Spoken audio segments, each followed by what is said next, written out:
Hai semua, kalian tahu nggak sih apa itu terapi wicara? Hah? Terapi wicara? Fisioterapi ya? Juru bahasa isyarat yang ada di pojok TV itu ya? Guru SLB ya? Eits, bukan. Mau tahu kan apa itu terapi wicara? Kali ini kami akan paparkan apa sih terapi wicara itu. Let's check this out. Kalian pernah nggak sih ketemu anak atau orang dewasa yang susah bicaranya atau suara seseorang habis karena merokok? Nah, itu dia salah satu ranah yang kita tangani, yang termasuk dalam gangguan komunikasi. Jadi, terapi wicara itu apa sih? Terapi wicara adalah ilmu yang mempelajari tentang gangguan komunikasi pada area bahasa, suara, irama kelancaran, bunyi bicara, dan menelan yang bertujuan untuk digunakan sebagai landasan membuat diagnosis dan penanganan. Nah, profesinya disebut terapis wicara. Terapis wicara adalah profesi kesehatan yang menangani gangguan komunikasi dari usia anak-anak hingga dewasa. Jadi, kami nggak hanya menangani masalah anak-anak loh. Udah pada paham belum ya? Oke, Mimin akan jelaskan lagi ya. Terapi wicara gak hanya menangani masalah bahasa dan bicara aja loh, tapi ada yang lainnya juga. Apa aja ya kira-kira?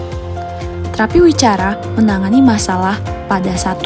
Daerah sekitar wajah, mulut, dan oral motor. 2. Gangguan bunyi bicara atau speech sound disorder.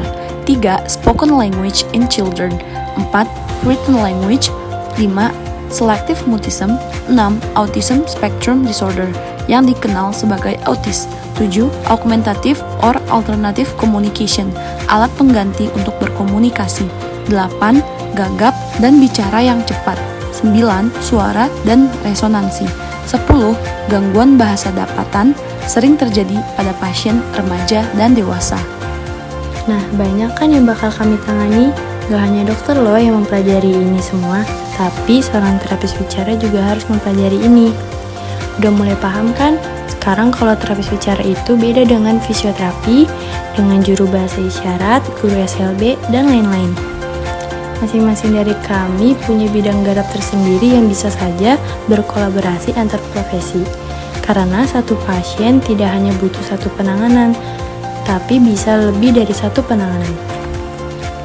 Nah, terapis wicara tidak hanya berkolaborasi dengan profesi itu saja, tapi juga dengan profesi lain seperti dokter spesialis THT, saraf, anak, psikolog, keperawatan, okupasi terapi, ahli gizi, guru, dan lain-lain. Hal ini dikarenakan terapi wicara merupakan bidang yang multidisiplin. Pasti kalian juga bertanya-tanya, di mana saja sih terapi wicara bisa bekerja?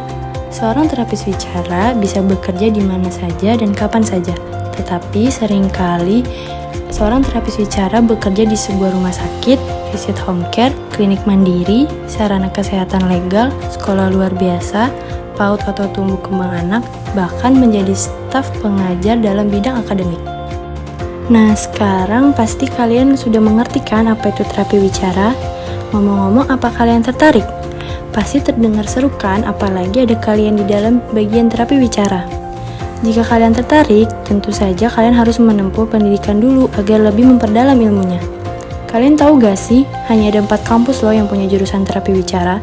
Yang pertama ada di Akademi Terapi Wicara Jakarta dengan jenjang diploma 3. Kedua, Politeknik Al-Islam Bandung dengan jenjang diploma 3. Ketiga ada di Stikes Mercu Bakti Jaya Padang dengan jenjang diploma 3. Dan terakhir ada di Politeknik Kesehatan Kemenkes Surakarta dengan 2 pilihan strata, yaitu diploma 3 dan sarjana terapan. Nah, sarjana terapan yang setara dengan S1 cuma ada 1 loh di Indonesia. Tunggu apa lagi? Buka website resmi dari masing-masing kampus untuk cek pendaftarannya, atau komen di bawah untuk tahu info lebih lengkap. Itu dia sekilas tentang terapi wicara. Gimana? Kelihatan asik bukan? Semoga bisa bermanfaat untuk teman-teman sekalian. Kami tunggu kehadiran teman-teman menjadi bagian dari terapi wicara.